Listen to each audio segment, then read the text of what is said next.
What's up everybody, this is Master Ian Gamer. We're about halfway through Overwatch 2 Season 5, and with each passing day, it becomes more and more evident just how much hinges on the upcoming, highly anticipated Season 6. With Season 5 essentially being an interlude season in that it had no major new content additions like maps or new heroes, we've understandably seen interest in Overwatch overall take a pretty steep nosedive. Numbers are down across the board on YouTube and Twitch, and generally there's a sense of disinterest in Overwatch at the moment because there's simply nothing to do or talk about. And considering that Overwatch 2 is not even a year old at this point, it is kind of concerning to see just how much disinterest has started to build up in the Overwatch community. However, in theory, according to Blizzard, this will all change with Overwatch 2 Season 6 Invasion, which will be bringing not only the highly anticipated Overwatch 2 PvE, but also a new hero, a brand new game mode, which will also be featuring 2 new maps, as well as a bunch of other modes and different cool things coming along with it. But with so much hinging on one singular upcoming season, will Blizzard be able to pull it off? That's exactly what I'll be discussing here in today's video, and first and foremost, let's go ahead and talk about the PvE. Now, as many of you have likely already seen, a number of creators from the Overwatch community were recently invited out to Blizzard HQ in order to get to playtest one of the new PvE missions, and many of them have shared their feedback and thoughts on this early impression. Now, I personally was not one of the people who got to go, unfortunately, but based on the general sentiment from those who have, it seems like creators who were invited had a pretty mediocre impression of the new PvE campaign mission they got to play.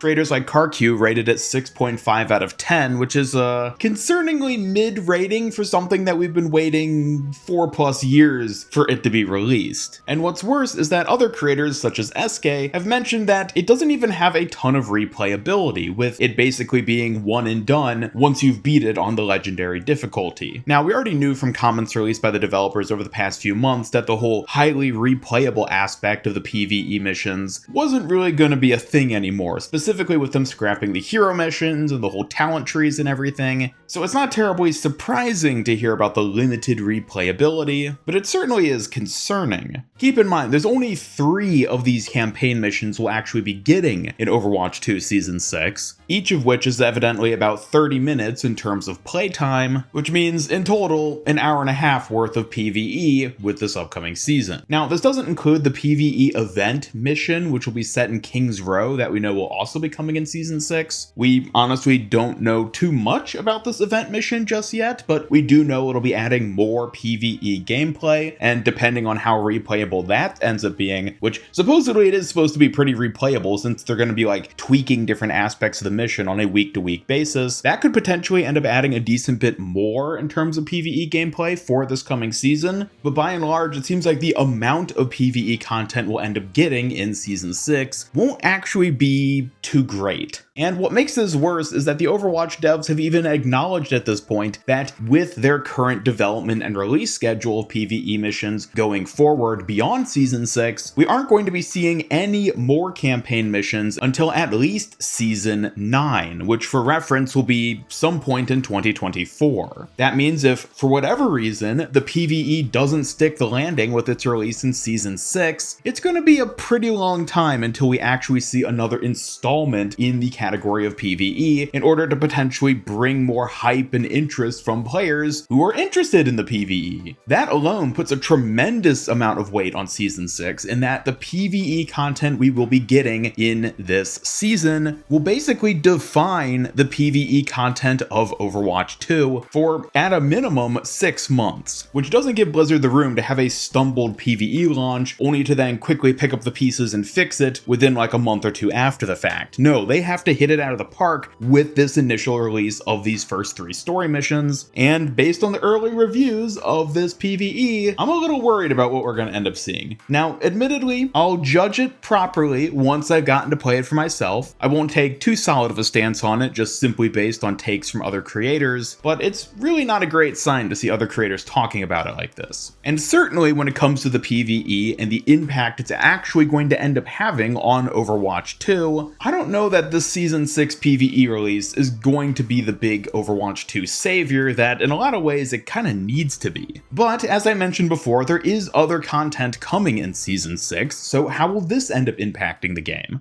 Well, the new hero release should be interesting. This new Peruvian sunlight-based hero that they've teased a couple times now. Will this hero end up being a big addition that draws lots of players back to Overwatch 2 and thus builds up more hype for the game? Well, potentially yes, but if we take a look at the most recent support hero addition, aka Lifeweaver, it's certainly possible that this hero ends up being another dud. Now, I'm not going to talk too extensively about this upcoming new support hero in this video. I will be doing a dedicated video talking much more about her once we're actually a bit closer to the launch of Season 6, but I will say that she does seem to have an interesting mechanic integrated into her character with the whole sunlight mechanic that's, I'm sure, going to play into her healing capabilities and probably also damage dealing aspects, but that doesn't say anything for how well designed she'll actually end up being in a gameplay sense in Overwatch 2, or how much fun she'll end up being to play, or even how impactful she'll be as a hero. Those are all things we'll only be able to know once she's actually released and playable. So as for whether she'll actually be a big impact on Overwatch 2 that gets people excited for the game again, it's hard to say. I will say, even if she does end up being another dud hero like how Lifeweaver was effectively, that doesn't mean that she won't benefit the game by being released. I mean, even if Lifeweaver was trashed here, and arguably still is, and had no impact essentially on the meta of Overwatch itself, the fact that Lifeweaver was such a dud character in combination with how interesting he is as a character with his strange abilities and kit and everything, did at the very least generate interest for Overwatch. People are like, who's this crazy flower man character and why is he worthless? So even if the new Peruvian support ends up being as trash as Lifeweaver, she might still bring some good interest to the game, and at the very least will give support players more options to play, which is certainly a benefit considering just how few support heroes are on the roster.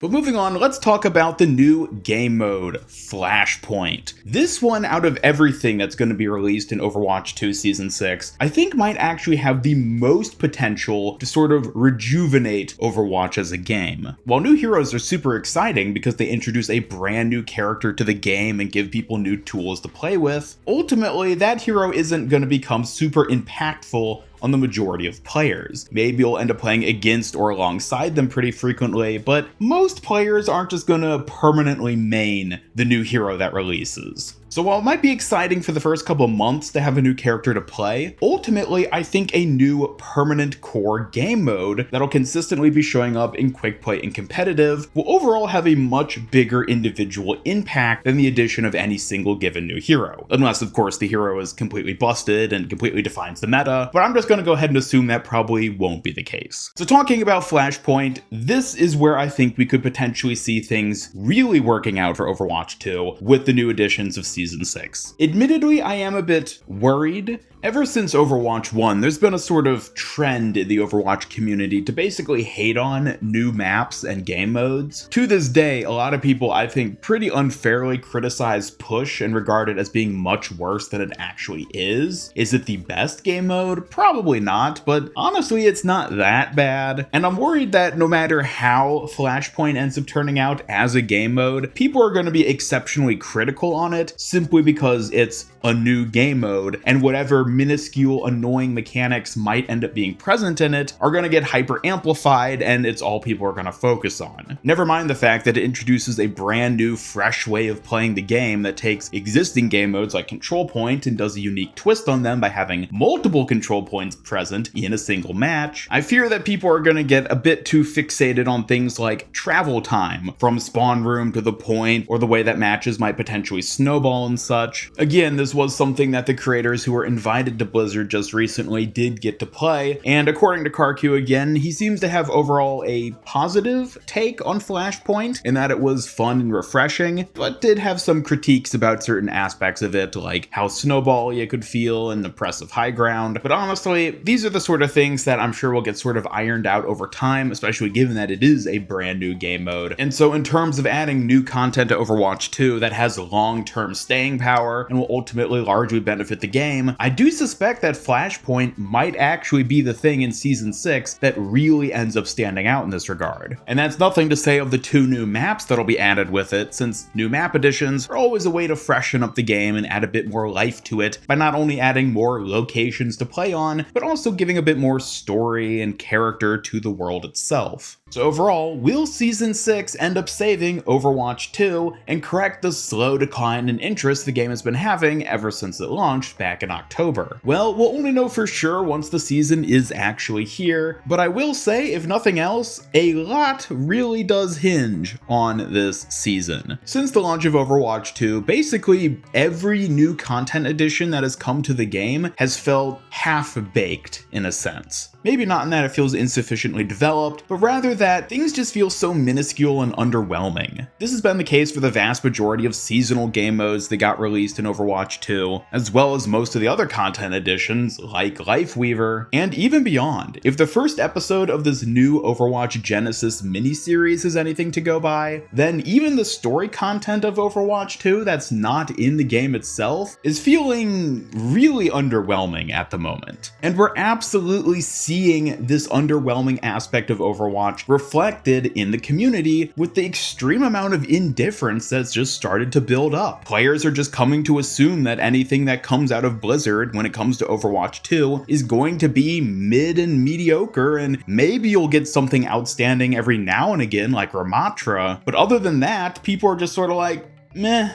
It is what it is. Fun game, I'll play it every now and again, but otherwise, people are genuinely losing interest. So if Season 6 can't effectively kick things off and really get people reinvigorated with the game, then honestly, I think Overwatch 2 is in a pretty rough spot. Blizzard seriously seems to be putting all their eggs in the Season 6 basket, and so if they can't execute effectively with the new content coming next season, it could end up being a very long time before we see them get a chance to try and bring players back in again, if they ever even do end up getting that chance again. But these have just been my thoughts on Overwatch 2 and how everything hinges on Season 6. Let me know your thoughts in the comments down below. Is there anything in particular which you're looking forward to with this upcoming season, and are you expecting the new content to be released to actually have an impact that brings people back to the game? As always, be sure to subscribe, follow me on Twitter, hit up that bell icon, and come join my Discord server to hang out, never miss any future Overwatch 2 news and content, and special thanks to my YouTube channel members who help make these videos possible. If you'd like to join them to earn some cool rewards, then just hit that join button down below. And otherwise, this is Master Ian Gamer signing off, and until next time, have a great day.